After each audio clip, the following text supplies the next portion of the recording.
मनीषा सिंह आपका स्वागत करती हूं लिविंग 24 न्यूज में और आप देख रहे हैं आज की special bureau report.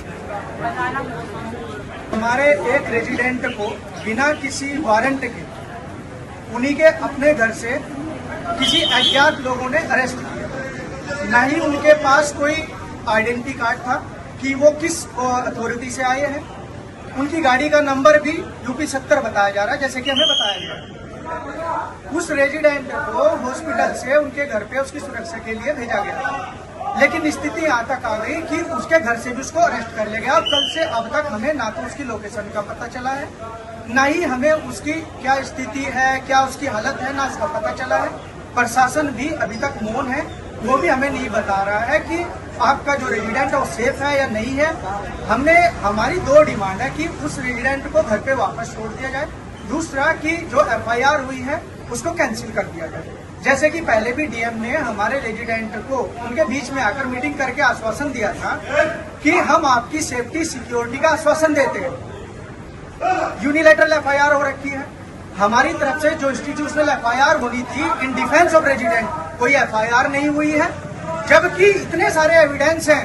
Government property को वेंडलाइज करने की कोशिश की गई है, मॉब को बुला करके गवर्नमेंट जो पर्सनल है उनको उनकी जानलेवा हमले की कोशिश की गई है।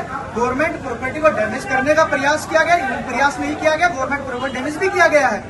इसके बावजूद भी प्रशासन को ये नहीं लगा कि यहाँ पे क्या लॉ एंड ऑर्डर का कोई नुकसान हो रहा है, लॉ एंड ऑर्डर फॉलो हो रहा है कि नहीं हो रहा है। एक भी एफआईआर नहीं हुई है, काउंटर एफआईआर, यूनिलैटरल एफआईआर हो रही। क्या केवल डॉक्टर ही दोषी है?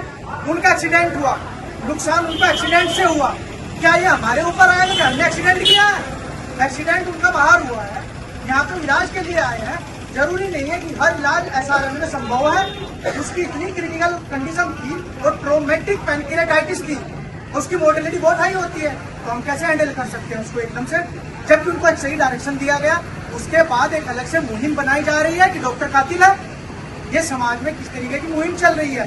क्या एक डॉक्टर अंडर थ्रेट डर के अंदर रहकर इलाज कर सकता है? ये संभव नहीं है। तो जब यहाँ पे डॉक्टर सबके बीच में यहाँ पे एक मरीज के साथ 10 अटेंडेंट आते हैं, उसके बावजूद सबकी बात सुनता है, इलाज करता है, उसकी सुरक्षा की जिम्मेदारी किसकी है? प्रशासन तो अपने ऑफिस में बैठ करके बोलता है 4 लोग अगर मीटिंग करिए, तो ये संभव नहीं है कि हम ऐसे इलाज कर पाए। तो हमारी दो डिमांड है कि उस रेजिडेंट को उनके घर पे वापस छोड़ा जाए, एफआईआर कैंसिल की जाए, तब तक रेजिडेंट वापस काम पे जाए, ये सुरक्षित महसूस नहीं करें। बाकी जो उत्तर प्रदेश के आरडीए हैं, जो मेरे मेडिकल फैमिली के जो मेंबर्स हैं, उनसे मेरी रिक्वेस्ट है कि ये जो एक सीरियस कंडीशन जो क्रिएट हुई है, जो एक गंभीर मुद्दा है, इसमें हम सब लोगों का साथ आने की जरूरत है।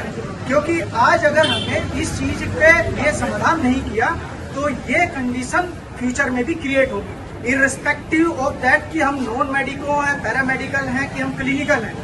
ये बहुत गंभीर सिचुएशन है, तो हमने सब लोगों को साथ आना ही पड़ेगा।